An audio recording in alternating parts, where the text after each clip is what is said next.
Welcome to my channel evergreen tutorial. আপনাদের সকলকে evergreen tutorial চ্যানেলে স্বাগত। আশা করি আপনারা খুব ভালো আছেন। আজকে একটা খুব গুরুত্বপূর্ণ ভিডিও যেটা আপনাদের খুব কাজে লাগবে। রিসেন্টলি আপনাদের রেজাল্ট হয়েছে আপনারা জানেন, এবং ফাইনাল ইয়ারে অনেক ছাত্রছাত্রী এনসি পেয়েছে, অর্থাৎ নট ক্লিয়ার। আপনি সেই সাবজেক্টটাতে পাস করতে পারেননি বলে আপনার সেই সাবজেক্টটা এনসি দেখাচ্ছে। কিন্তু ফাইনাল ইয়ারে যে সমস্ত ছাত্রছাত্রী এনসি পেয়েছে তারা সহজে পাস করতে পারবে কিভাবে?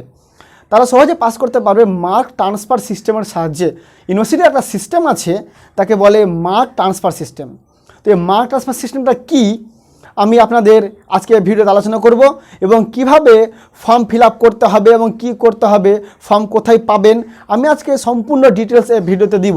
নমস্কার, আমি সুজয়, আপনারা দেখছেন evergreen tutorial, your way to success. প্রথমে বলি, এনসি হলো নট ক্লিয়ার, অর্থাৎ আপনি সেই সাবজেক্টটাতে 35-এর কম পেয়েছেন। 100 মার্কের পরীক্ষা থাকলে 35 এবং 50 মার্কের পরীক্ষা থাকলে 18তে পাস করতে হবে। কিন্তু এর যদি আপনারা কম নম্বর পান তো সেই সাবজেক্টটাতে এনসি আসবে। কিন্তু ফাইনাল ইয়ারে যাদের এনসি এসছে তারা কীভাবে পাস করবেন? ধরুন 35-এ ফাইনাল ইয়ারে পাস 100 মার্কের পরীক্ষার মধ্যে, কিন্তু আপনি 30 পেয়েছেন, তাহলে আরও যে 5 মার্ক থেকে যাচ্ছে তার জন্য আপনার এনসি এসছে। তো কীভাবে পাস করবেন?